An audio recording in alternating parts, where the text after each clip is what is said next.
தந்தை, மைந்தன், தூயாவின் திருப்பெயரால் ஆமேன். இறைவனில் செய்வோம். எங்களோடு வாழுகின்ற அன்பின் கடவுளே, இந்த புதிய நாளுக்காக உமக்கு நாங்கள் நன்றி செலுத்துகின்றோம். வாரத்தின் முதலாம் நாளிலே உம்மை நாங்கள் தேடி வருகின்ற போது உம்முடைய பிரசனத்தை நாங்கள் கண்டு கொள்ள நீர் எங்களுக்கு துணை புரிய வேண்டும் கொண்டாடுகின்றோம். இந்த வழிபாட்டு முழுவதுமாக உம்முடைய இருப்பினை உணர்ந்தவர்களாக நாங்கள் உம்மை வழிபட, இந்த வழிபாட்டு வழியாக நீர் மகிமை பெற வேண்டும் நாங்கள் மன்றாடுகின்றோம். நாங்கள் ஏறெடுக்கின்ற துதிகளையும் நன்றிகளையும் வழிபாட்டையும் நீர் ஏற்றுக்கொள்ள வேண்டும் மன்றாடுகின்றோம். இந்த வழிபாட்டு வந்திருக்கின்ற ஒவ்வொருவரையும் வருகின்ற ஒவ்வொருவரையும் நீர் ஆசீர்வதிக்க வேண்டும் வேண்டி நிற்கின்றோம். இதை உம்முடைய திருப்பேரில் நாங்கள் வேண்டிக் கொள்கின்றோம். ஆமேன். இந்த வழிபாட்டு வந்திருக்கின்ற உங்கள் யாவரையும் நம்மை ஆசீர்வதித்து வழிநடத்துகின்ற மூவரு கடவுளின் திருப்பேரால் வாழ்த்தி வரவேற்கின்றேன். வழிபாட்டிற்கு துவக்கமாக நாம் யாவரும் இணைந்து நம்முடைய பாமாலையில் 16ஆம் பாமாலை ஆ கர்த்தாவே தாழ்மையாக என்ற பாமாலையை யாவரும் இணைந்து பாடுவோம்.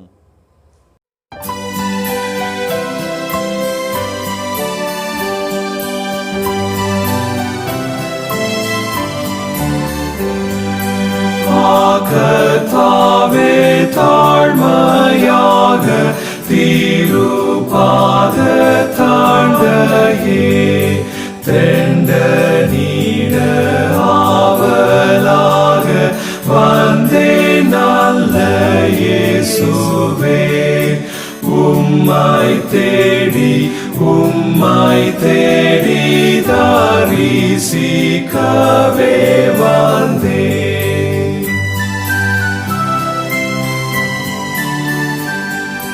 வல்ல கர்த்தாவினுடைய தூய ஆட்டுக்குட்டியே, நீரே என்றும் என்னுடைய ஞானமான வாழனே, உம்மை தேடி தரிசிக்கவே வந்தே.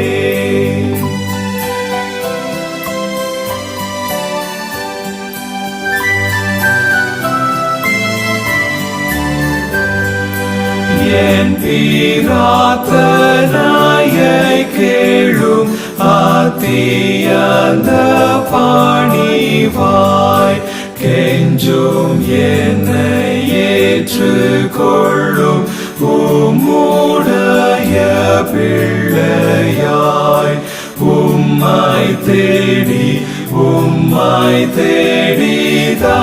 தரிசிக்கவே வந்தே.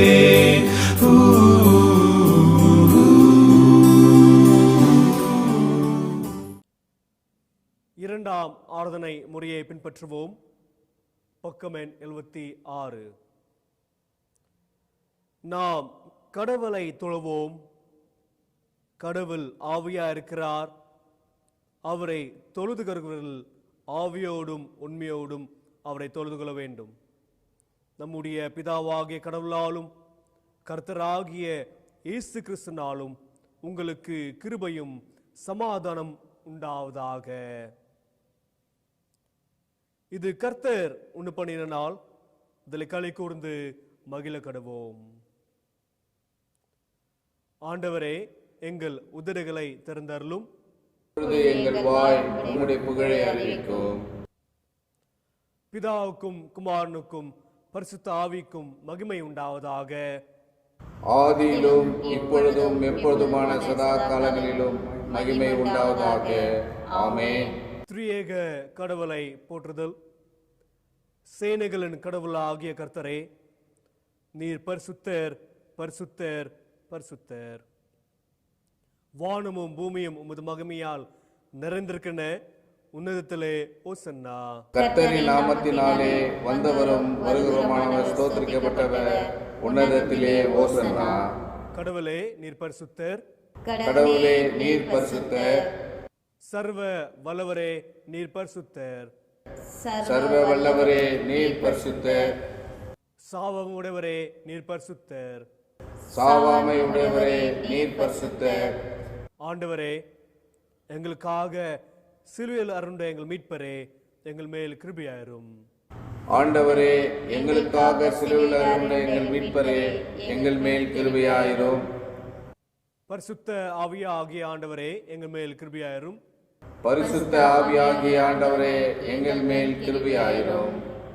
ஆண்டவரே, எங்கள் ஜெபங்களையும் ஆராதங்களையும் ஏற்றுக்கொண்டு எங்கள் மேல் கிருபையாயிரும். ஆண்டவரே, எங்கள் மேல் மனதுருகி எங்கள் மேல் கிருபையாயிரும். பாவரிக்கை. நமக்கு பாவம் இல்லை என்பமானால் நம்மை நாமே வஞ்சிக்கிறவர்களாவோம். நமக்குள் உண்மை இல்லை.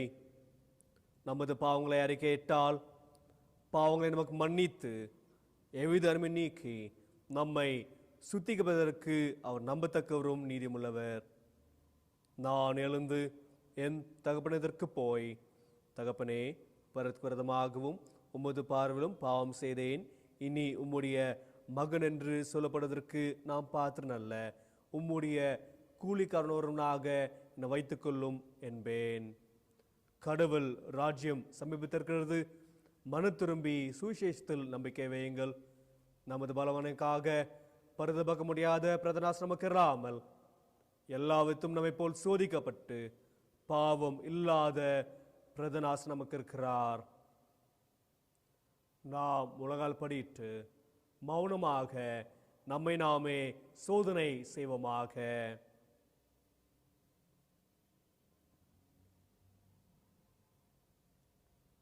சர்வ வல்லமுள்ள கடவுளிடத்தில் நாம் நமது பாவங்களை தாழ்மையோடு அறிக்கையிடுவோம்.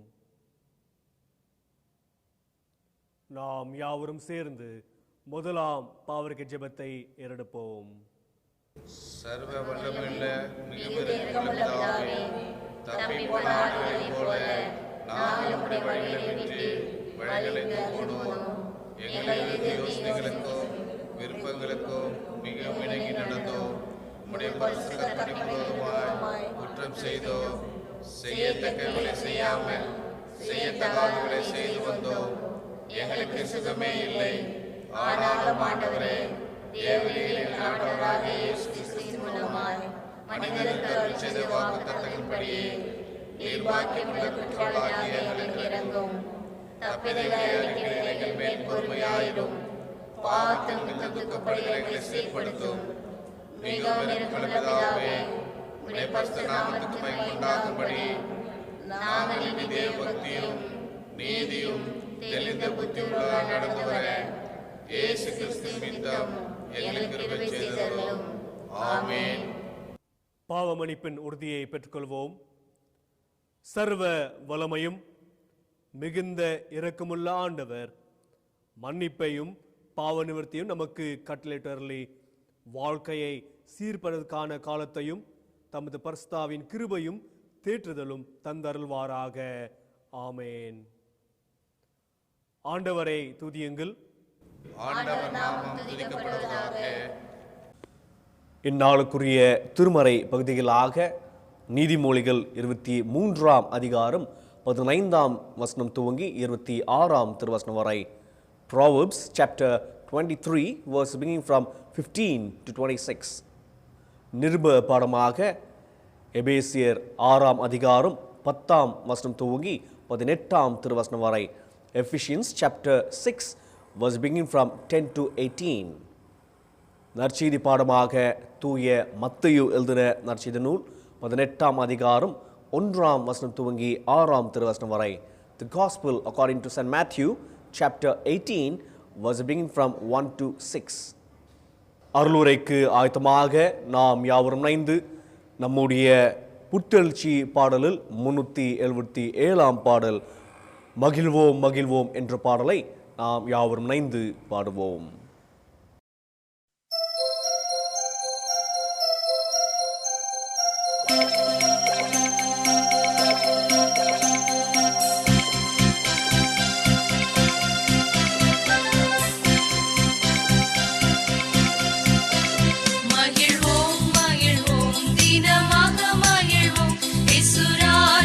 சொந்தமாயினார் இந்த பாதலத்தின்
இறைவனில் செய்வோம். எங்களோடு உரையாடுகின்ற அன்பின் கடவுளே, இந்த நேரத்துக்காக உமக்கு நாங்கள் நன்றி செலுத்துகின்றோம்.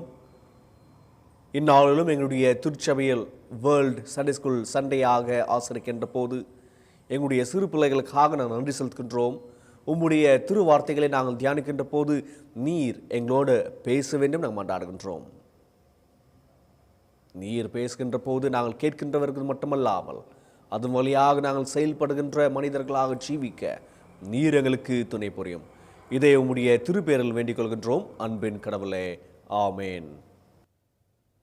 The first week of November is observed as World Sunday School Sunday. During the 17th and 18th century, when the Industrial Revolution took place in Europe and its colonies, agrarian society transformed to urban society. There were a lot of employment opportunities. Labor force increased a lot.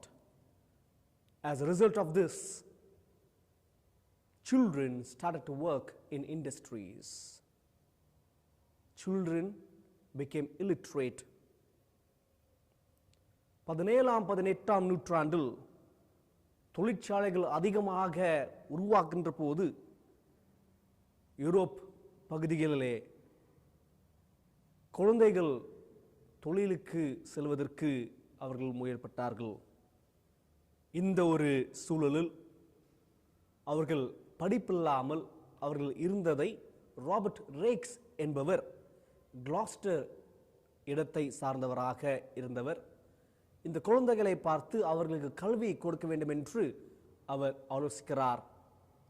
இவர் ஒரு news ஜேர்னலை நடத்தின ஒரு நபராக இருக்கிறார். Robert racks is considered as the father of Sunday school. இந்த பிள்ளைகள் வாரந்தோறும் அவர்கள் பணிக்கு சென்று வெறும் ஓய்வு நாளில் மட்டும் அவர்கள் வீட்டிலே இருந்தார்கள். இவர்களுக்கு கல்வி கொடுக்க வேண்டும் என்று ராபர்ட் ரேக்ஸ் யோசித்த போது அவர்களுக்கென்று ஞாயிற்றுக்கிழமைகளில் ஒரு சிறப்பு கல்வி கொடுக்க வேண்டும் என்று அவர்கள் ஆலோசித்தார். இதன் விதமாகத்தான் சண்டே ஸ்கூல் துவங்க ஆரம்பித்தது. இந்த சண்டே ஸ்கூலுடைய அடித்தளமாக திருமறையை வைத்து ராபர்ட் ரேக்ஸ் அவர்களுக்கு கற்பிப்பதை ஆரம்பிக்கிறார். இது 1788 ஆண்டிலே 2 லட்சம் பிள்ளைகள் இந்த கல்வியிலே பயிற்சி பெறுகிறதை நாம் பார்க்கின்றோம். 1790 ஆண்டிலே அமெரிக்காவிலே பிலடெல்பியா என்ற பகுதியிலே தொடர்ச்சியாக இந்த சண்டே ஸ்கூல் நடைபெறுகிறதை நாம் பார்க்கின்றோம். 1860 ஆண்டில் மெத்தடிஸ்ட் திருச்சபை சண்டே ஸ்கூலிலே ஒரு லெசன் வழியாக பாடத்திட்டத்தின் வழியாக அவர்கள் சிறு பிள்ளைகளுக்கு கல்வியை கற்பிக்கதை பார்க்கின்றோம். இதுதான் சண்டே ஸ்கூலுடைய பின்னணியாக இருக்கிறது. சண்டே ஸ்கூல் எவ்வாறு உருவாக்கப்பட்டது என்று பார்க்கின்றோம். திருமறையில் பார்க்கின்ற போது சிறு பிள்ளைகளுடைய ஊழியத்திற்கு முக்கியத்துவம் இயேசு கிறிஸ்துவும் கொடுக்கிறதை நாம் பார்க்கின்றோம். Children ministry is an important ministry in our church. Today, in the situation where churches have been closed, how are we adhering to nurture children in Christ's faith? This is a challenge that we are facing today. Let us meditate this according to the scripture portion given to us. இன்றைய சூழலில் corona தொற்று உலகமெங்கும் பரவியிருக்கின்ற சூழலில் திருச்சபைகளில் குறிப்பாக 10 வயதுக்கு கீழாக இருக்கின்ற பிள்ளைகள் வர இயலாமல் இருக்கின்ற சூழலில் அவர்களுக்கு நாம் சண்டே ஸ்கூல் சண்டையை நாம் ஆசரிக்கின்றோம் என்று சொல்கின்ற போது கடந்த 7-8 மாதங்களாக நாம் அவர்களுக்கு எத்தகைய திருமறை கல்வியை கிறிஸ்டியன் எஜுகேஷன் நாம் கொடுத்து வருகின்றோம் என்று சற்று நாம் சிந்திக்க வேண்டும். இத்தகைய சூழலில் அவர்களை கிறிஸ்துவ நம்பிக்கையில் எவ்வாறு வளர்ப்பது என்று நாம் இன்றைக்கு சிந்திக்கின்ற தலைப்பாக இருக்கிறது. The theme for today's meditation is nurturing in faith. இத்தகைய சூழலில் நம்முடைய பிள்ளைகளை கிறிஸ்துவ கல்வியிலும் கிறிஸ்துவ நம்பிக்கையிலும் அவர்களை எவ்வாறு வளர்ப்பது என்ற சிந்தனை தான் இன்றைக்கு நமக்கு இருக்கின்ற தலைப்பாக இருக்கிறது. நமக்கு கொடுக்கப்பட்டிருக்கின்ற 3 திருமறை பகுதியில் என்று சற்று இதை சிந்திக்கலாம். Firstly, according to Proverbs chapter 23, verse beginning from 15 to 26, the book of Proverbs is a wisdom literature. This book especially talks about the fear of God, the importance of wisdom, instruction of a father to a son. நீதிமொழிகள் புத்தகம் குறிப்பாக ஞானத்தை குறித்தும் ஞானத்தின் முக்கியத்தை குறித்தும் அதே போல கடவுளுடைய பயத்தை குறித்தும் ஒரு தகப்பன் தன்னுடைய மகனுக்கு சொல்கின்ற போதனைகளை குறித்தும் இந்த நீதிமொழிகள் வருவதை பார்க்கின்றோம். 22ஆம் அதிகாரம் 17ஆம் திருவசனத்திலிருந்து 24ஆம் அதிகாரம் 22ஆம் திருவசனம் வரை பார்க்கின்ற போது ஒரு புத்திசாலியுடைய மனிதனுடைய எழுத்துக்களாக இது வருவதை பார்க்கின்றோம். It's a saying of the wise என்று நாம் பார்க்கின்றோம். குறிப்பாக 23ஆம் அதிகாரம் 15ஆம் வசனத்திலிருந்து 26ஆம் திருவசனம் வரை பார்க்கின்ற போது it's a call to be wise என்று நாம் இங்கே பார்க்கின்றோம். அதாவது புத்திசாலியாக இருப்பதற்கு ஒரு அழைப்பை இந்த எழுத்தாளரையும் கொடுக்கிறதை பார்க்கின்றோம். இந்த புத்திசாலியாக இருப்பது ஞானமாக இருப்பது என்று சொல்லுவதற்கு அதனுடைய பொருள் என்னவென்று பார்க்கின்ற போது அந்த 16ஆம் 17ஆம் திருவசனத்தை நாம் படிக்கின்ற போது wise is to speak right என்று அங்கு வருகிறது. என்றால் to be wise is always to speak right என்று பார்க்கின்றோம். அதே போல 17ஆம் திருவசனத்திலே fear of God என்று அங்கு வருகிறது. அதாவது கடவுளுக்கு பயந்து நடக்கின்ற போது அது நமக்கு நம்பிக்கை தருகின்ற ஒன்றாக இருக்கிறது என்று பார்க்கின்றோம். fear of God leads us or gives us hope என்று நாம் பார்க்கின்றோம். 19ஆம் திருவசனத்திலே பார்க்கின்ற போது guide to the right way என்று சரியான பாதையில் நடப்பதற்கு இங்கே ஒரு அழைப்பு இங்கே வருவதை பார்க்கின்றோம். குறிப்பாக 22ஆம் திருவசனத்திலே நாம் பார்க்கின்ற போது அங்கே இந்த எழுத்தாளர் சொல்கிற ஒரு விஷயம் என்னவென்றால் listen to your father and do not despise your mother in her old age என்று. அதாவது தகப்பனுடைய போதகனத்தை கேள், அதே போல தாயுடைய வயதாரர்கள் அவரை தட்டிவிடாதே என்று அங்கே 22ஆம் திருவசனத்திலே வருவதை நாம் பார்க்கின்றோம். இது பிள்ளைகளுக்கு ஞானத்தை குறித்து அங்கே ஒரு அழைப்பாக வருகிறது என்று பார்க்கின்றோம். இதே நமக்கு இன்றைக்கு கொடுக்கப்பட்டிருக்கின்ற சங்கீதம் 127 பார்க்கின்ற போது பிள்ளைகள் கர்த்தரால் வருகின்ற சுதந்திரம் என்று அங்கே வருவதை பார்க்கின்றோம். திருமறையில் பார்க்கின்ற போது பிள்ளைகள் கடவுளால் வருகின்ற ஈவாக இருக்கிறது. அந்த பிள்ளைகளுக்கு முக்கியத்துவம் அங்கே வருவதை பார்க்கின்றோம். 10 கட்டளைகளிலும் பார்க்கின்ற போது பிள்ளைகளை எவ்வாறு வளர்க்க வேண்டும் என்று அங்கே 5ஆம் கட்டளையாக honor your father and mother என்று அங்கே வருவதை நாம் பார்க்கின்றோம். இந்த ஒரு அடிப்படையில் திருமறையில் யூத கலாச்சாரத்திலும் பிரகாரமாகவும் திருமறையில் பார்க்கின்ற போது பிள்ளைகளுக்கு ஒரு முக்கியமான இடத்தை அங்கே வருகிறதை பார்க்கின்றோம். அவர்களை வழிநடத்துவது, அவர்களை நெறிப்படுத்துவது பெற்றோர்களாகிய நம்முடைய கடமையாக இருக்கிறது என்று நாம் பார்க்கின்றோம். The Bible teaches parents to discipline the child என்று நாம் இங்கே பார்க்கின்றோம். இங்கே 127ஆம் சங்கீதத்திலே பார்க்கின்ற போது இந்த பிள்ளைகளை குறித்து மேலும் அந்த எழுத்தாளர் விவரிக்கின்ற போது, சங்கீதக்காரன் விவரிக்கின்ற போது அந்த பிள்ளைகள் எவ்வாறு இருப்பார்கள் என்று பார்க்கின்ற போது போர் வீரன் கையில் இருக்கின்ற அம்பை போல இருப்பார்கள் என்று அவர் அங்கே சொல்கிறதை பார்க்கின்றோம். Children will be like arrows with an warrior என்று அங்கே பார்க்கின்றோம். அதாவது அம்பை போல என்று சொல்கின்ற போது ஒரு அம்பு விடுவதற்கு பல பயிற்சிகள் தேவைப்படுகிறது, பல டிசிப்ளினிங் தேவைப்படுகிறது என்று நாம் பார்க்கின்றோம்.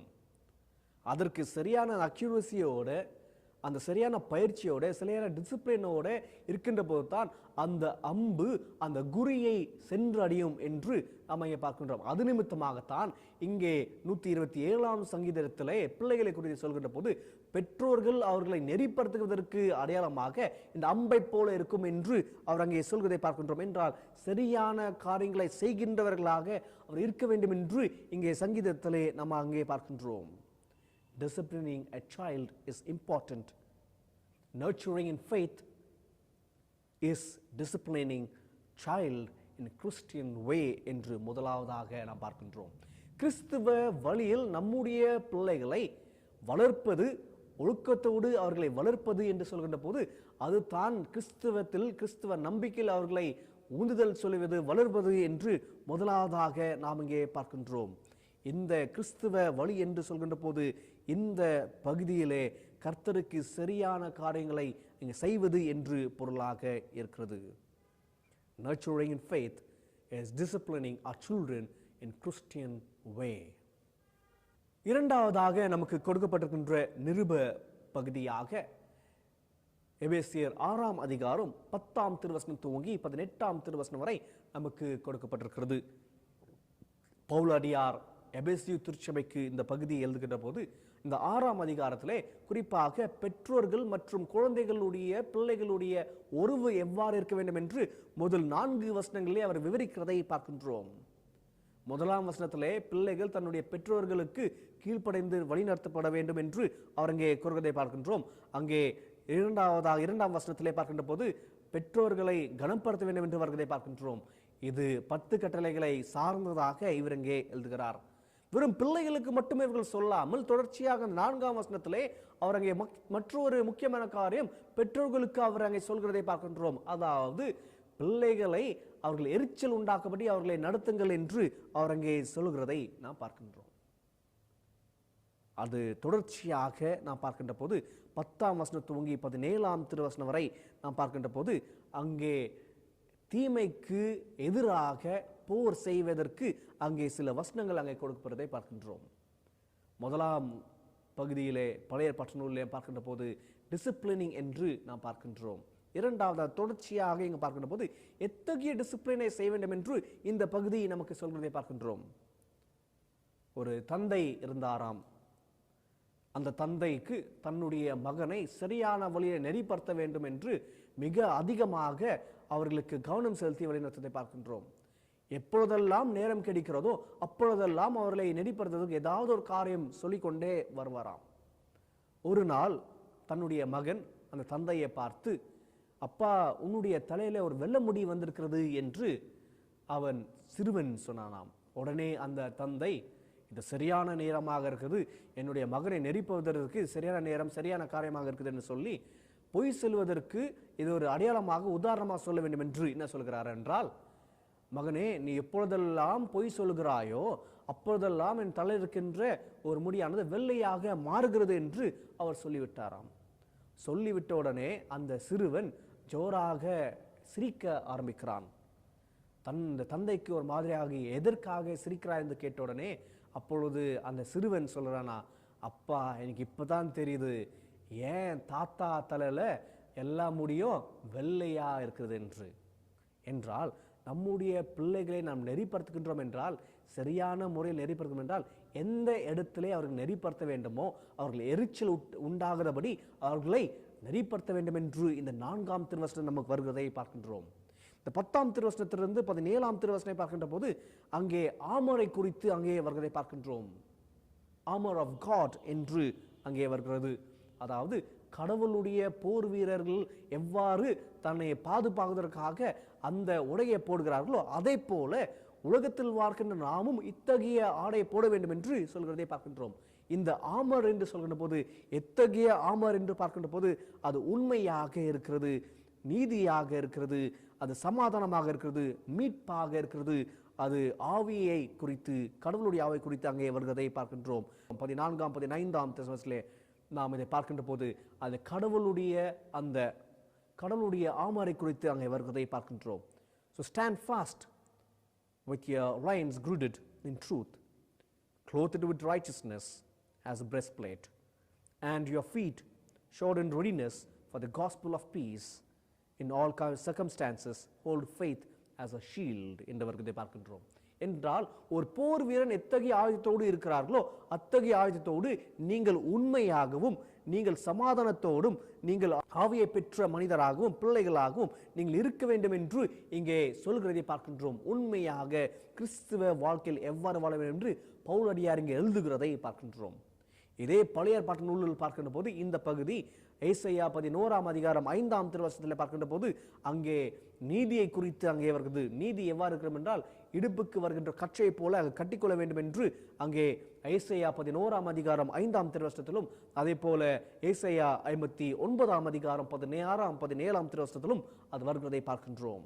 Isaiah chapter 11 verse 5 says justice around waist. Isaiah 59:16 to 17 talks about justice as breastplate.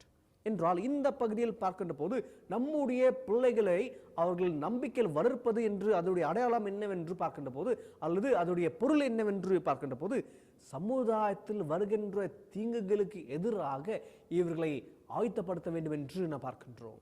நாம் இன்றைக்கு வாழ்கின்ற சமுதாயத்தில் குழந்தைகள் விரோதமாகவும் சரி, பெண்களுக்கு விரோதமாக சொல்லி பல அநீதிகள், பல விரோதமான காரியங்கள் நடைபெறுவதை பார்க்கின்றோம். இது அனைத்தையும் அவர்களுக்கு ஆடையாக நாம் அவர்களுக்கு உண்மையாக இருக்க வேண்டும், நீதியை செய்ய வேண்டும், சமாதானத்தை செய்ய வேண்டும், மீட்பை குறித்து நாம் அவர்கள் சொல்லிக் கொடுக்கின்ற போது அவர் சமுதாயத்தில் இருக்கின்ற இத்தகைய தீமைகளை விளக்கின்றவர்களாக, அதை வேரோடு அறுக்கின்ற பிள்ளைகளாக அவர்கள் உருவாக்க வேண்டும் என்று தான் இங்கே பவுலடியார் இதை குறித்து இங்கே சொல்கிறதை பார்க்கின்றோம். Wearing the armor of God is to eradicate the social evils in the society என்று நாம் இங்கே பார்க்கின்றோம்.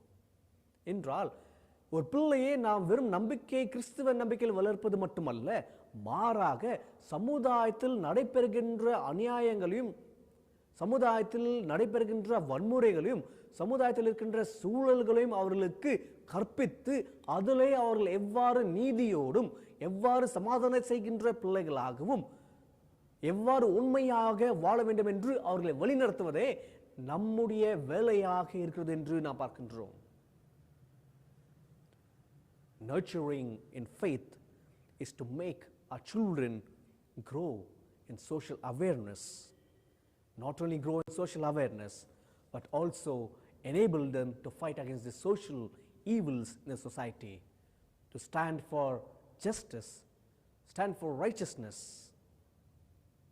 This is what nurturing in faith means. Today, there is violence against children. We have to teach our kids, our children, to eradicate or to oppose these violence. குறிப்பாக சமுதாயத்தில் அநீதிகளை எவ்வாறு எதிர்க்க வேண்டும், ஒரு குழந்தை உண்மையாகவே ஒரு மனித தன்மையோடு எவ்வாறு வளர்க்கப்பட வேண்டும் என்று நாம் அவர்கள் கற்பிப்பது மிக முக்கியமான ஒரு காரியமாக இருக்கிறது. Secondly, we see that nurturing in faith is destroying social evil or eradicating social evil in the society. கிறிஸ்துவ நம்பிக்கையில் நம்முடைய பிள்ளைகளை வளர்ப்பது என்பது சமுதாயத்தில் இருக்கின்ற அநீதிகளை அகற்றுவதற்கு அவர்கள் சொல்லிக் கொடுப்பது என்று இரண்டாவதாக நாம் இங்கே பார்க்கின்றோம். கடைசியாக நமக்கு கொடுக்கப்பட்டிருக்கின்ற நற்செய்தி நூல் மத்தேயு எழுதின நற்செய்தி நூல் 18ஆம் அதிகாரம் 1ஆம் வசனம் துவங்கி 6ஆம் திருவசனம் வரை நமக்கு கொடுக்கப்பட்டிருக்கிறது. இந்த பகுதியிலே யார் பெரியவர் என்ற ஒரு கேள்விக்கு பதிலாக இந்த பகுதி அமைகிறதை பார்க்கின்றோம். Matthew chapter 18, 1-6 talks about who is the greatest in the kingdom of God. இதே பகுதி நமக்கு மார்க் எழுதின நற்செய்தி நூல் 19ஆம் அதிகாரம் 36ஆம் திருவசனத்திலும் 37ஆம் திருவசனத்திலும், அதே போல லூக்கா எழுதின நற்செய்தி நூல் 6ஆம் அதிகாரம் 46ஆம் திருவசனம் 48ஆம் திருவசனத்திலும் வருகிறதை பார்க்கின்றோம். ஆனால் மத்தேயுல சற்று வித்தியாசம் ஒன்று வருகிறதை பார்க்கின்றோம். இந்த பகுதியில் இயேசு கிறிஸ்துவுக்கு சீடர்கள் வந்து இந்த கேள்வி எழுப்புகிறதை பார்க்கின்றோம். மற்ற 2 பகுதிகள், அதாவது மார்க் மற்றும் லூக்கா நற்செய்தி நூல்களில் அங்கே இயேசு கிறிஸ்துவை சென்று அதற்கு பதில் கொடுப்பதை நாம் பார்க்கின்றோம். குறிப்பாக இந்த பகுதியில் become like child என்று வருகிறதை பார்க்கின்றோம். சிறு பிள்ளைகளைப் போல நீங்கள் மாற வேண்டும் என்று இங்கே வருகிறதை பார்க்கின்றோம். It is a model given to the disciples to be like children என்று இங்கே வருகிறது. எதற்காக இயேசு கிறிஸ்து இங்கே சொல்கிறார் என்றால், சிறு பிள்ளைகள் இன்னோசென்ட்டாக இருக்கிறார்கள் என்ற புரிதலில் அல்ல, மாறாக their complete dependence on their parents என்று நாம் பார்க்கின்றோம். எதற்காக இயேசு கிறிஸ்து இங்கே சிறு பிள்ளைகளை குறித்து அங்கே சொல்கிறார், சிறு பிள்ளைகளை போல மாற வேண்டும் என்று சொல்கிறார் என்று பார்க்கின்ற போது அவர்கள் it's not about innocence, but it talks about complete dependence on parents. தன்னுடைய பெற்றோர்களை முழுவதுமாக சார்ந்தவர்களாக இந்த பிள்ளைகள் இருக்கிறது போல நீங்களும் கடவுளை சார்ந்தவர்களாக இருக்க வேண்டும் என்ற புரிதலில் தான் இயேசு கிறிஸ்து இங்கே become like children என்று அவர் இங்கே சொல்கிறதை நாம் பார்க்கின்றோம். மற்றொரு முக்கியமான காரியம் இங்கே வருகிறது என்னவென்று பார்க்கின்ற போது, யூத கலாச்சாரத்திற்கு, யூத பாரம்பரியத்திற்கு ஒரு எதிர்மாறாக இது உருவாக்குறதை பார்க்கின்றோம். குறிப்பாக யூதருடைய பாரம்பரியத்தில் பெற்றோர்கள் சிறு பிள்ளைகள் மட்டும் தான் கற்றுக்கொள்ள வேண்டும் என்ற இருக்கிற ஒரு புரிதல் இயேசு கிறிஸ்து இங்கே மாற்றுவதை பார்க்கின்றோம். Jesus gives importance to little children என்று இங்கே பார்க்கின்றோம். சிறு பிள்ளைகளுக்கு முக்கியத்துவம் கொடுக்கின்ற விதமாக இங்க பெற்றோர்கள் இந்த சிறு பிள்ளைகளுக்கு கற்றுக்கொள்ள வேண்டும் என்று இங்கே அவர் கூறுகிறதை பார்க்கின்றோம். என்றால் parenting or nurturing our children, it's not only we nurture the children but also we learn from the children and we also nurture from children's faith என்று இங்கே பார்க்கின்றோம்.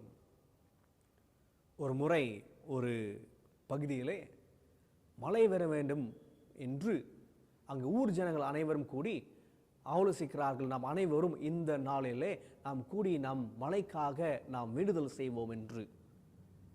அந்த நேரத்தில் அனைத்து ஊர் மக்களும் அங்கே கூடி மழைக்காக வேண்டுகின்ற போது அங்கே ஒரே ஒரு சிறுவன் மட்டும் கொடையை எடுத்துக்கொண்டு அங்கே வந்து நின்றானாம் அந்த ஜெபத் கூட்டத்திலே.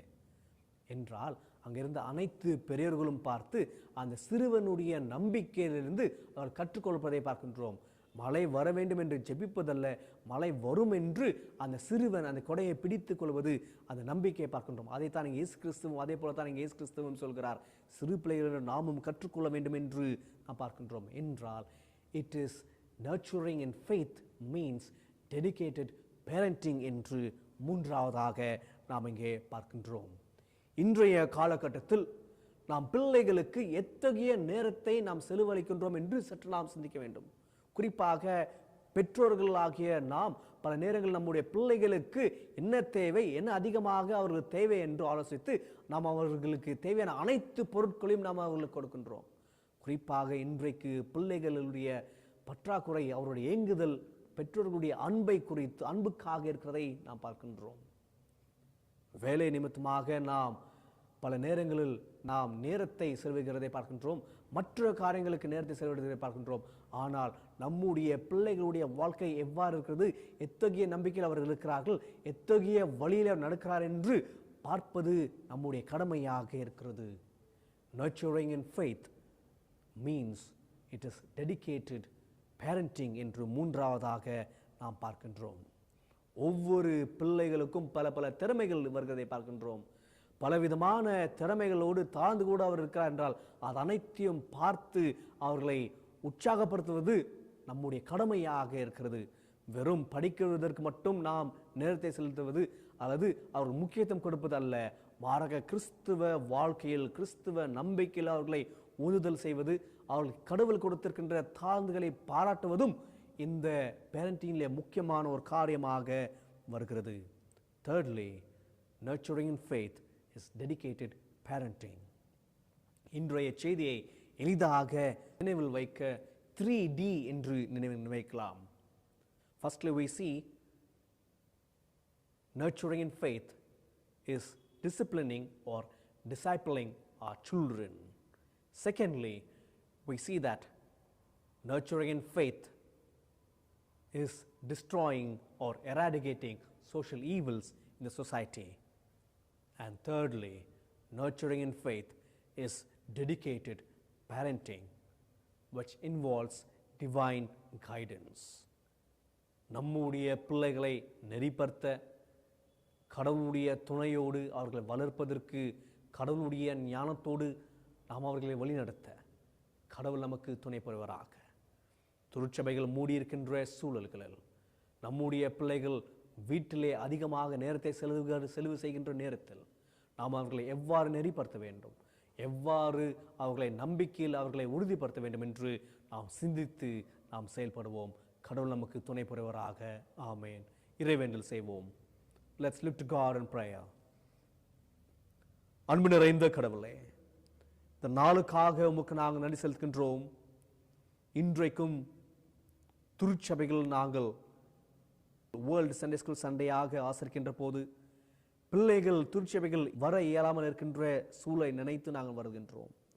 ஆனாலும் பெற்றோர்களாகிய நாம், பெற்றோர்களாகிய நாம் திருச்சபையிலும் குடும்பங்களிலும் சமுதாயத்திலும் அவர்கள் நெறிப்படுத்துகின்றவர்களாக இருக்கின்ற போது அவர்கள் நம்பிக்கையில் அவர்களை வளர்ப்பதற்கு நீர் எங்களுக்கு துணை புரிவன்னு நாங்கள் மன்றாடுகின்றோம். நம்பிக்கையில் வளர்ப்பது என்று சொல்கின்ற போது அவர்களை உம்முடைய சீடர்களாக உருவாக்குவது, நெறிப்படுத்துவது என்று நாம் பார்த்தோம். அதே போல சமுதாயத்தில் ஆகின்ற அநீதிகளை எதிர்க்கின்ற மக்களாக, உம்முடைய ஆடையை அடைந்தவர்களாக அவர்கள் ஜீவிக்க, அவர்கள் உண்மை உள்ளவர்களாகவும் நீதியை செய்கின்றவர்களாகவும் சமாதானத்தை செய்கின்றவர்களாகவும் அவர்களை வளர்க்கப்பட நீர் துணை புரிவன் மன்றாடுகின்றோம். பெற்றோர்கள் அனைவர்களுக்காக நாங்கள் வேண்டுதல் செய்கின்றோம். ஒவ்வொரு பெற்றோரும் உம்முடைய ஞானத்தோடு பிள்ளைகளை நெறிப்படுத்த நீர் அவர்களுக்கு துணை புரிவன் மன்றாடுகின்றோம். சமுதாயத்தில் எதிர்காலத்தில் நல்ல மனிதர்களாக உருவாக்க நீர் ஒவ்வொரு பிள்ளைகளையும் நீர் துணை புரிவேன் என்று அவர்களை ஆசீர்வதிக்க வேண்டும் நாங்கள் வேண்டி நிற்கின்றோம். எங்களுடைய பிள்ளைகளுக்காக நன்றி செலுத்துகின்றோம். இந்த நேரத்திலும் மத்தேயு திருச்சபைக்காக நன்றி செலுத்துகின்றோம். இவருடைய திருப்பணிக்காக நன்றி செலுத்துகின்றோம். இவருடைய ஆயருக்காக நாங்கள் வேண்டுதல் செய்கின்றோம். ஒவ்வொருவரையும் நீர் பொறுப்பட்ட நேரத்தும் உம்முடைய திருப்பணியோ இவர்கள் செய்கின்ற போது நீர் இவர்களுக்கு பக்கபலனாக இருந்து இவர்களை வழிநடத்த வேண்டும் நாம் மன்றாடுகின்றோம். குறிப்பாக சிறு பிள்ளைகள் ஊழியத்தை கர்த்தாவே, உம்முடைய பிள்ளைகளை உம்முடைய வழியிலே நடத்தப்பட நீர் எங்களை உம்முடைய கருவிகளாக பயன்படுத்த வேண்டும் மன்றாடுகின்றோம். இது அனைத்தும் நாங்கள் இறைமைந்த இயேசு கிறிஸ்துவின் திருப்பெயரில் வேண்டிக் கொள்கின்றோம். அன்பின் கடவுளே, ஆமேன். இந்த வழிபாட்டிற்கு நிறைவாக நாம் யாவரும் இணைந்து நம்முடைய பாமாலையில் 249 பாமலை நல்மீட்பர் பட்சம் நெல்லும் என்ற பாமலை யாவரும் இணைந்து பாடுவோம்.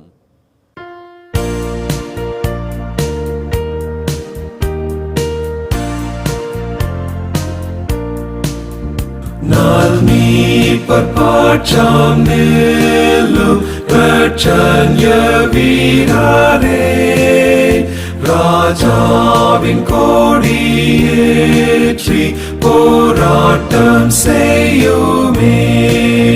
சேனாதிபதி இயேசு மாற்றாரை மேற்கொள்வார். பின் வெற்றி கிரீடம் சூடி செங்கோலும் ஓச்சுவார்.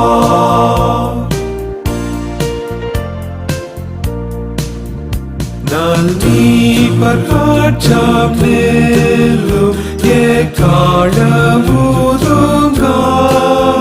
போர்க்கோலத்தோடு சென்று மெய் விசுவாசத்தால் அஞ்சாமலாமையோடு போராடி வாருமே. ஈசாசின் திரள் சேனை நீர் வீழ்த்தி வெல்லுமே.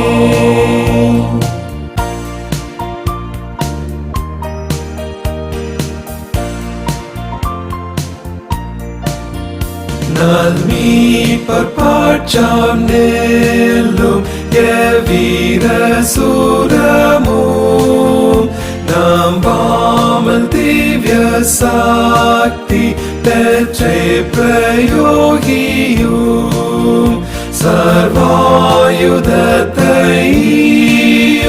கர்த்தாவை சாருவீர். எமோசமும் பாராமல் முன் தாண்டில் செல்லுவீர்.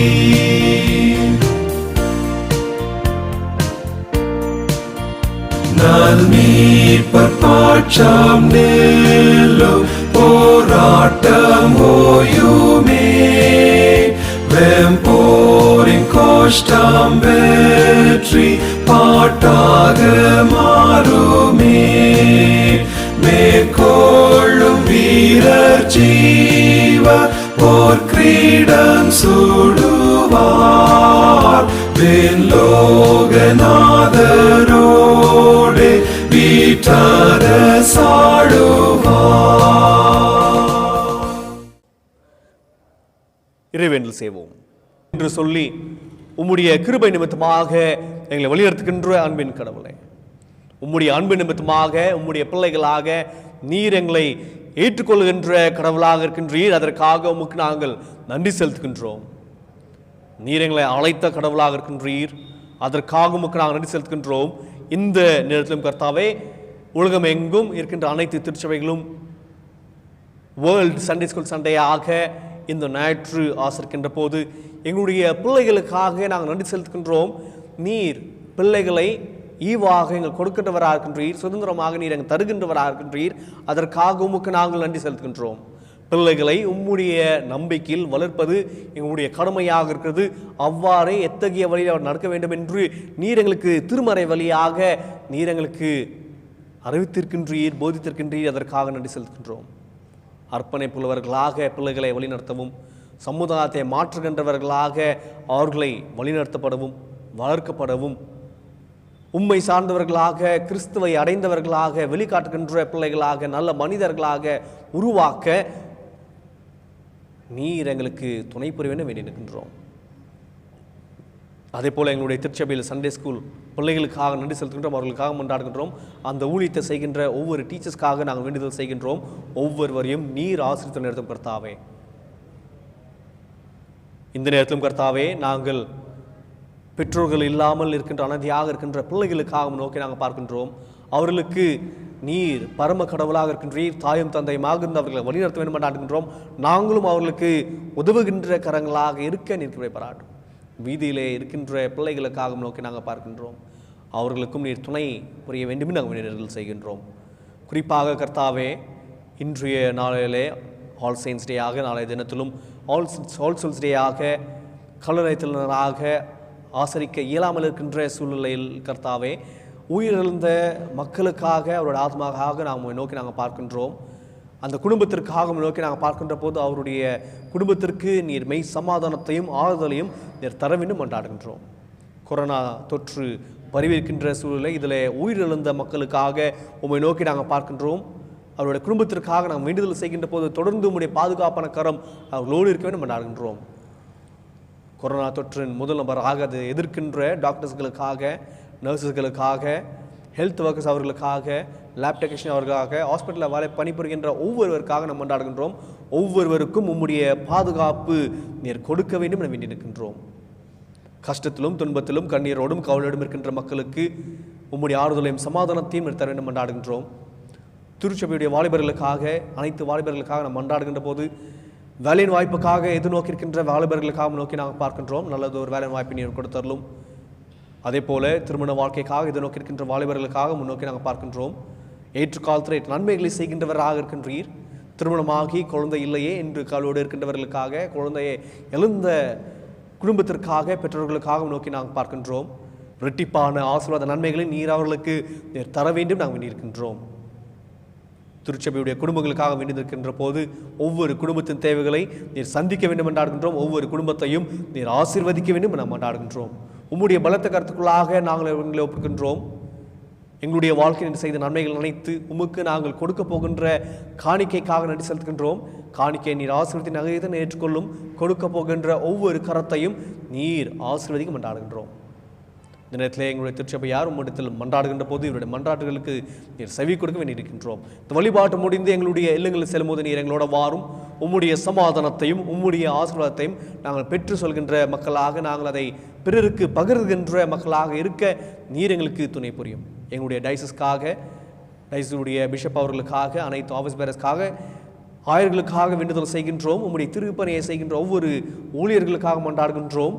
உத்தமத்தோடும் உண்மையோடும் நாங்கள் செயல்பட நீர் எங்களுக்கு துணை புரியும். கஷ்டத்திலே துன்பத்திலே எங்களுடைய நாட்டின் மக்களுக்காக நாங்கள் வேண்டுதல் செய்கின்றோம். இராணுவ வீரர்களுக்காக, விவசாயிகளுக்காக மன்றாடுகின்றோம். ஒவ்வொருவரையும் நீர் பாதுகாத்து வழிநடத்தும். இது அனைத்தும் உம்முடைய திருப்பேரில் நாங்கள் வேண்டிக் கொள்கின்றோம். அன்பின் கடவுளே, ஆமேன். யாவரும் சேர்ந்து சொல்லுவோம். என் ஆத்துமாவே கர்த்தரை ஸ்தோத்திரி. என் முழு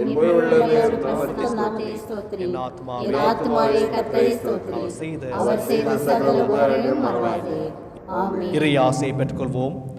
நம்முடைய ஆண்டவர் ஆகிய இயேசு கிறிஸ்துவின் கிருபை, கடவுளின் அன்பு, தூயாவின் கூற்றுவு, ஐக்கியம், சமாதானம், வழிநடத்தல் நம் அனைவரும், குறிப்பாக நம்முடைய பிள்ளைகளோடும் சண்டே ஸ்கூல் ஊழியத்தோடும் இப்பொழுதும் எப்பொழுதும் சதாகாலம் நிலைத்து இருப்பதாக. ஆமேன். கடவுள் உங்களோடு இருப்பாராக.